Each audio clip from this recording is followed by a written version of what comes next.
À propos de résultats, la Cour des comptes a publié son rapport sur les dépenses des collectivités locales. Et elle lance un avertissement. Regardez la courbe. En 4 ans, ces dépenses ont augmenté de près de 10%, soit beaucoup plus vite que les dépenses de l'État, par exemple.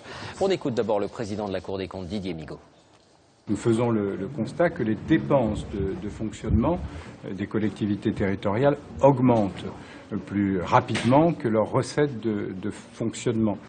Alors pourquoi ce rythme d'augmentation et quels sont les frais de fonctionnement qui sont en cause? Voici un exemple, celui de la ville de Béziers. Reportage Laurent Desbonnets, Vincent Piveteau.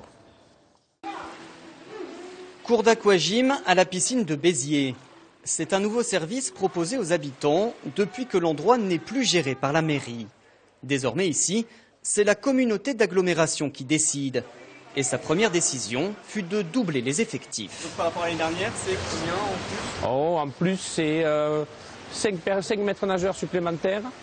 Nous avons recruté une personne, un poste et demi à l'accueil. Ce type d'embauche, c'est ce que dénonce la Cour des comptes dans son rapport. Les sages parlent d'une dérive de la masse salariale.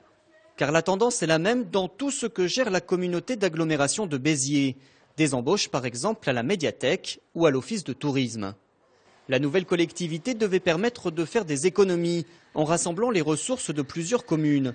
Mais c'est donc le contraire qui se produit. En plus des personnels transférés des mairies, il y a désormais de nouveaux agents. Ils étaient 171 en 2006, 233 en 2011. Des chiffres que confirme le président de la communauté d'agglomération. Mais selon lui, cette augmentation des dépenses est parfaitement justifiée. Il y a une amélioration de la qualité du service qui est fourni à nos concitoyens. Encore une fois, les services qu'on avait dans le domaine des piscines, de la médiathèque, ça n'existait pas auparavant. Mais ça justifie des dépenses supplémentaires. Mais en tout cas, la population le demande. Les habitants ont plus de services, mais la communauté d'agglomération en a-t-elle vraiment les moyens? Selon la Cour des comptes, sa situation financière pourrait vite se dégrader, d'autant que cette collectivité est plutôt généreuse. Les agents de la communauté d'agglomération de Béziers ont plus de congés et plus de jours fériés que les autres. Chaque année, ils travaillent en moyenne 8 jours de moins que ce que prévoit la réglementation nationale.